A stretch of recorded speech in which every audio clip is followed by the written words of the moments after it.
Hello दोस्तों, good morning, जय हिंद, वंदे मातरम। कैसे आप लोग? चलिए आज हम लोग बायोलॉजी की एक और मोस्ट इम्पोर्टेंट टॉपिक ग्रंथियां, ग्लैंड्स इसको इंग्लिश में कहते हैं, इसके बारे में अध्ययन करने वाले हैं। ग्लैंड्स किसे कहते हैं, कितने प्रकार की होती हैं? तो ग्रंथियां हमारे शरीर का एक अंग होती हैं, एक पार्ट होती हैं, जिसके द्वारा कुछ न कुछ तैलीय पदार्थ या कुछ न कुछ तरल पदार्थ का सिक्रीशन होता रहता है। ठीक है, तो हमारे शरीर में पाए जाने वाले ऐसे अंग या ऐसे पार्ट जिनके द्वारा कुछ न कुछ तरल पदार्थों का सिक्रीशन होता रहता है, स्राव होता रहता है, उन्हें हम लोग क्या कहते हैं? ग्रंथियां कहते हैं। कुछ बच्चे हमेशा कंफ्यूजन रहते हैं ग्रंथियां और अस्थियां में। यहाँ समझ लीजिए कि अस्थियां हड्डियों को कहते हैं। किसको कहते हैं? हड्डियों को। हड्डियां क्या है? हमारे शरीर का एक कठोर पार्ट है, और ग्रंथियां क्या है? ए मसल पार्ट है। हड्डियां कठोर पार्ट होती हैं जो कैल्शियम और फॉस्फेट्स की बनी होती हैं। ये हमारे शरीर के ढांचे का निर्माण करती हैं। जो ढांचा दिखाई देता है हम लोगों को, इस तरह का शरीर है, मुंह है, खोपड़ी है, ये सब यह किसके वजह से? हड्डियों की वजह से। आज जो ग्रंथियां होती हैं यह मांसल पार्ट होती है, मांस की बनी होती है, एक्सरसाइज कर लीजिए, और इनके द्वारा कुछ न कुछ पदार्थों का सिक्रीशन होता रहता है, जो कि हमारे शरीर के विभिन्न प्रकार की क्रियाओं के लिए आवश्यक होता है। समझ में आया होगा? एक बार और देख लीजिए कि हमारे शरीर के वे अंग जिनके द्वारा किसी न किसी तरल पदार्थ का या द्रवीय पदार्थों का स्राव होता रहता है, उन्हें ग्रंथियां कहते हैं। आगे देखेंगे मनुष्य तथा अन्य कशेरुकीय प्राणियों में ये ग्रंथियां मनुष्य तथा कशेरुकी प्राणियों में पाई जाती है। कशेरुकी प्राणी मतलब वर्टिब्रेट्स का लीजिए, जिसमें कशेरुक दंड का विकास होता है, उसे कशेरुकी प्राणी कहते हैं। ठीक है, और जैसे छोटे जंतु जितने अमीबा, पैरामीशियम, यूग्लिना, हाइड्रा, ये सब कर लीजिए, जिसमें कशेरुक दंड का विकास नहीं हुआ है, उन्हें अकशेरुकीय प्राणियों में रखा जाता है। ठीक है, तो ये ग्रंथियां जो है यह मनुष्य तथा कशेरुकीय प्राणियों का एक खास फीचर है। यह केवल मनुष्यों में तथा कशेरुकीय प्राणियों में। अब कशेरुकी प्राणी जितने भी आ जाएंगे, हाथी, घोड़ा, बाघ, शेर, सब जितने भी कशेरुकी प्राणी जिसमें कशेरुक दंड का विकास हो गया है, उसमें सब क्या होंगे? ग्रंथियां भी पाई जाएंगी। तो देखते हैं ग्रंथियां कितने प्रकार की होती है। तो मनुष्यों तथा कशेरुकी प्राणियों में ग्रंथियां को तीन भागों में बांटेंगे, या तीन प्रकार की होती है। कितने प्रकार की होती है? तीन प्रकार की होती है। तीन प्रकार की होती है, three types glands found in vertebrates and humans. ठीक है, अब तीनों का नाम लिख लीजिए। पहला है बहिस्रावी ग्रंथि, बहिस्रावी ग्रंथियां, बहिस्रावी ग्रंथियां। इंग्लिश में इसको कहते हैं एक्सोक्राइन ग्लैंड्स, एक्सोक्राइन ग्लैंड्स। एकदम इतना समझते चलिए, रटना कुछ नहीं। एक्सो मतलब होता है, एक्स मतलब बाहर, क्राइन मतलब होता है सिक्रीशंस, और ग्लैंड्स मतलब ग्रंथियां। तो जिनका सिक्रीशंस बाहर की तरफ होगा, अभी बताएं कहाँ होता है। दूसरा लिख लीजिए अंतःस्रावी ग्रंथियां, अंतःस्रावी ग्रंथियां। पहला बहिस्रावी ग्रंथियां, दूसरा अंतःस्रावी ग्रंथियां। इसको इंग्लिश में कहते हैं इंडोक्राइन ग्लैंड्स, इंडोक्राइन ग्लैंड्स। और तीसरा होता है मिश्रित ग्रंथियां, मिश्रित ग्रंथियां। यह टॉपिक बहुत ही इंपॉर्टेंट टॉपिक, हमेशा चाहे क्लास 10th हो, चाहे 12th हो, चाहे 11th हो, चाहे कॉम्पिटिशन हो, यहाँ क्वेश्चन जरूर पूछता है। इसलिए इसको ध्यान से एक बार पढ़ लेंगे, फिर कभी जिंदगी में नहीं भूलेगा। इसको मिक्स्ड ग्लैंड कहते हैं इंग्लिश में, मिक्स्ड ग्लैंड। ठीक है, बहिस्रावी ग्रंथियां जिसको एक्सोक्राइन ग्लैंड्स, दूसरा है अंतःस्रावी ग्रंथियां, जिसको इंग्लिश में इंडोक्राइन ग्लैंड्स के नाम से जानते हैं, और तीसरा है मिश्रित ग्रंथियां या मिक्स्ड ग्लैंड्स के नाम से जानते हैं। चलिए एक एक के बारे में जानते हैं। बहिस्रावी ग्रंथियां किसे कहते हैं? तो हमारे शरीर में या मनुष्यों के शरीर में पाई जाने वाली वे ग्रंथियां जिनका स्राव नलिका में होता है, इनके द्वारा जो भी पदार्थ का स्राव होगा, जो भी तरल पदार्थ का स्राव होगा, वो क्या कहाँ होगा? नली में होगा। नलिका में होता है। ठीक है। हमारे शरीर में या मनुष्यों के शरीर में पाई जाने वाली ऐसी ग्रंथियां जिनका सिक्रीशन या जिनका स्राव कह लीजिए नली में होता है, उनको कहते हैं बहिस्रावी ग्रंथियां। ठीक है, बहिस्रावी ग्रंथियां, इनको नलिका युक्त ग्रंथियां भी कहते हैं। नलिका युक्त ग्रंथियां के नाम से भी जानते हैं। क्वेश्चन यहाँ से पूछता है कंपटीशन में कि नलिका युक्त ग्रंथियां, इंग्लिश में इसको डक्ट ग्लैंड्स कहते हैं। डक्ट मतलब होता है नली, और ग्लैंड्स मतलब ग्रंथियां। डक्ट ग्लैंड्स के नाम से भी जानते हैं इसको, बहिस्रावी ग्रंथियां को। ध्यान से समझिए, बहिस्रावी ग्रंथियां जिनका स्राव सीधे कहाँ होगा? नली में होगा, उन्हें कहेंगे नलिका युक्त ग्रंथियां या डक्ट ग्लैंड्स। समझ में आया? जैसे इसका एग्जांपल देखेंगे तो हमारे शरीर में कौन कौन सी ऐसी ग्रंथियां हैं जिनका स्राव सीधे नली में होता है। तो पहला होता है लीवर। क्या? लीवर। इसको हिंदी में क्या कहते हैं? यकृत के नाम से जानते हैं। ये लीवर इंग्लिश में होता है और हिंदी में क्या होता है? यकृत। ठीक है, ये हमारे शरीर की सबसे बड़ी ग्रंथि के नाम से भी जानते हैं इसको।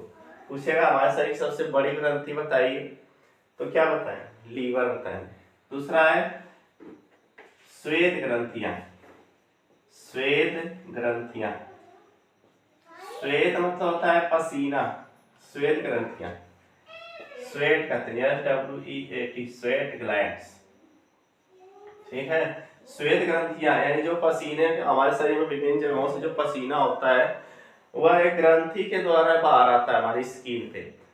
तो वो जो पसीने का जो स्राव करती है उन्हें क्या कहते हैं? श्वेत ग्रंथियां के नाम से जानते हैं। अगला नोट कर लीजिए, तैलीय ग्रंथियां। तैलीय ग्रंथियां, तैलीय ग्रंथियां, इनको सीबेशियस ग्लैंड्स के भी नाम से जानते हैं। तैलीय ग्रंथियों को सीबेशियस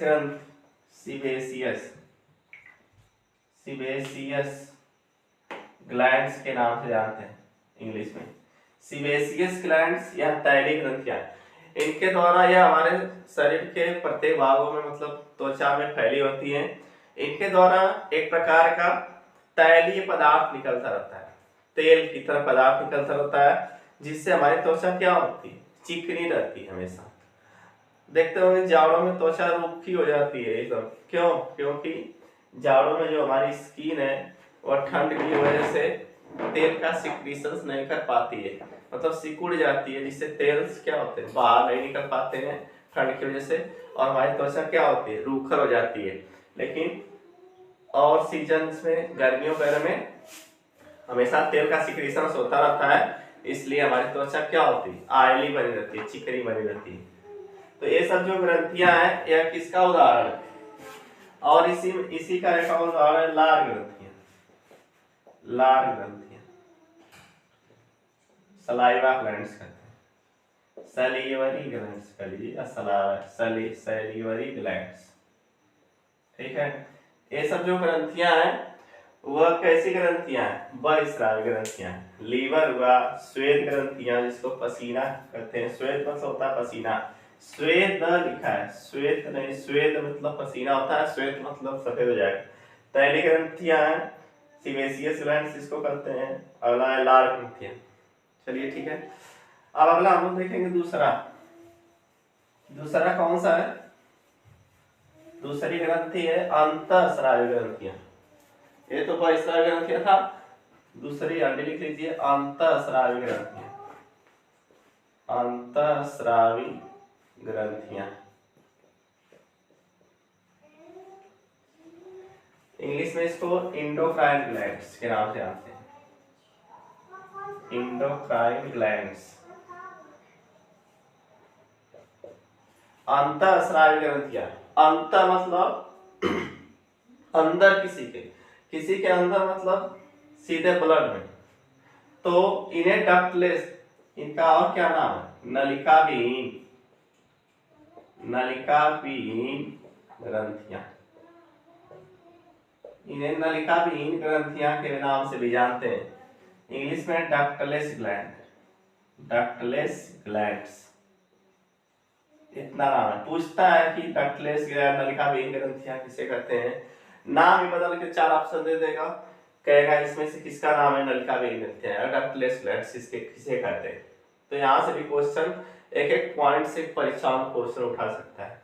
तो अंतःस्रावी ग्रंथियां, इसकी परिभाषा हो जाएगी कि मनुष्यों तथा कशेरुकियों के शरीर में पाई जाने वाली वे ग्रंथियां जिनका स्राव या जिनका सिक्रीशन सीधे रुधिर में होता है, कहाँ होता है, सीधे रुधिर में होता है, उन्हें अंतःस्रावी ग्रंथियां कहते हैं। या इसे दूसरे रूप में बता सकते हैं, ऐसी ग्रंथियां, मनुष्यों के शरीर में पाई जाने वाली ऐसी ग्रंथियां जिनके द्वारा हार्मोन्स का स्राव होता है, हार्मोन्स का स्राव होता है, उन्हें क्या कहते हैं, अंतःस्रावी ग्रंथियां कहते हैं। अंतःस्रावी ग्रंथियों द्वारा हमेशा हार्मोन्स का सिक्रीशन होगा, हार्मोन्स के अलावा किसी दूसरे पदार्थ का सिक्रीशन नहीं होता है, जबकि बहिस्रावी ग्रंथियों द्वारा एंजाइम तथा अन्य दूसरे पदार्थों का सिक्रीशन होता है। इतना ध्यान रखिएगा। पूछेगा एंजाइम का स्राव किससे होता है, तो एंजाइम का स्राव होता है बहिस्रावी ग्रंथियों द्वारा। और पूछेगा हार्मोन्स का सिक्रीशन किसके द्वारा होता है, तो हार्मोन्स का सिक्रीशन होता है अंतःस्रावी ग्रंथियों द्वारा। ठीक है, तो इनका स्राव कहाँ होता है, सीधे रुधिर में होता है, और ये हार्मोन्स का स्राव करती हैं, इसलिए इसके लिए कोई अलग से हमारे शरीर में नली नहीं होती है, इसलिए इसे नलिकाविहीन ग्रंथियां कहते हैं। ये अपना स्राव कहाँ करती हैं, रुधिर वाहिनियों में करती हैं, जिसमें रुधिर बहता है रुधिर वाहिनियों में। ठीक है, रुधिर वाहिनियों में ही हार्मोन्स का स्राव करती हैं, इसलिए इनके लिए अलग से किसी नली की व्यवस्था नहीं है, इसलिए इन्हें क्या कहते हैं, नलिकाविहीन ग्रंथियों के नाम से जानते हैं। इसलिए इन्हें क्या कहते हैं, नलिकाविहीन ग्रंथियां। ठीक है, अब जैसे इनके द्वारा मतलब इसका एग्जाम्पल देखेंगे तो बहुत सारे ग्रंथियां हैं हमारे शरीर में। अंतःस्रावी ग्रंथियों का नाम कर सकते हैं पीयूष ग्रंथि, ठीक है, इसी को पिट्यूटरी ग्लैंड्स के नाम से भी जानते हैं, पिट्यूटरी ग्लैंड्स, या इसी का दूसरा नाम होता है मास्टर ग्रंथि। बहुत सारे नाम इसका, ग्रंथियों का अलग से वीडियो बनाएंगे अंतःस्रावी ग्रंथियों के द्वारा, उसमें डिटेल्स पढ़ाया जाएगा। यहाँ का एग्जाम्पल देख लीजिए, थायराइड ग्रंथि है, पैराथायराइड ग्रंथि है, एड्रिनल ग्रंथि है, एड्रिनल को अधिवृक्क ग्रंथि भी कहते हैं। सब ग्रंथियों को डिटेल में पढ़ाया जाएगा। ये सब अंतःस्रावी ग्रंथियों के उदाहरण है। आए बात समझ में? अंतःस्रावी ग्रंथियों द्वारा किस चीज का स्राव होता है, तो सीधे बताएंगे हार्मोन्स का स्राव। बहिस्रावी का द्वारा किसका स्राव होता है, तो बहिस्रावी द्वारा एंजाइम्स तथा अन्य रासायनिक पदार्थों का, जैसे श्वेत हुआ, लार हुआ, ये सब का स्राव होता है। चलिए अगला तीसरा ग्रंथि देखेंगे, मिश्रित ग्रंथि। तीसरी ग्रंथि कौन सी है, मिश्रित ग्रंथि।